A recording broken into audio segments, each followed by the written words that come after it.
आज काय सापडलं मला, नारळाच्या झाडांची ही पानं. एक फांदी पडली ती वाटेत फिरायला गेले त्यावेळी, आणि त्याची ही मी पानं काढून आणली.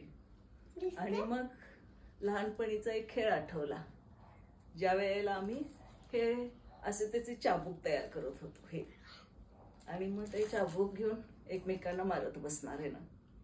ही एक लहानपणीची खूप छान आठवण होती.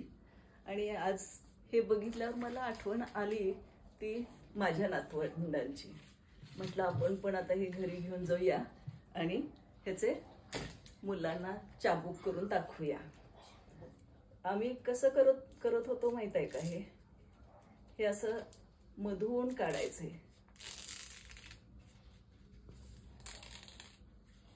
हे असं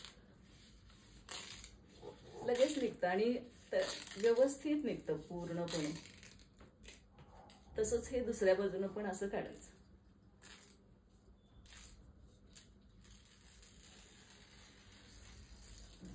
हे असं. आणि मग हे जे दोन भाग आहेत ना हे पानाचे, त्याचे सरळ असे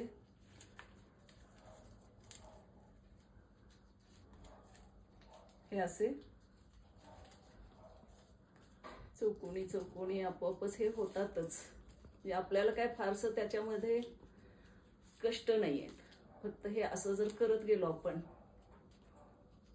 खूप छानच आहे हा हे. आणि माझ्या नातवंडांना तरी इतकं आवडलं.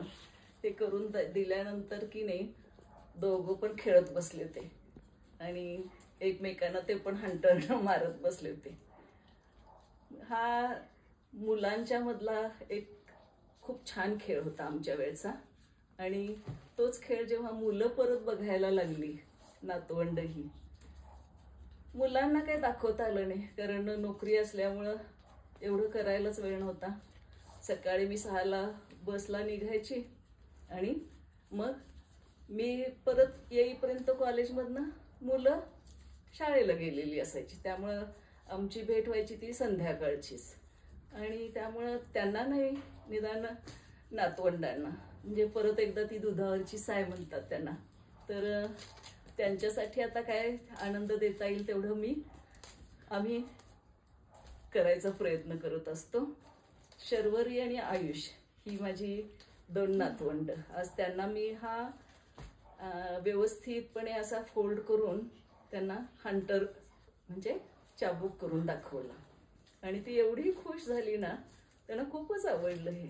नंतर मग शर्वरीनं पण हे करून बघितलं आणि तिला इतकं आवडलं, आणि मग ती नंतर करत राहिली. हे असं तयार होतं.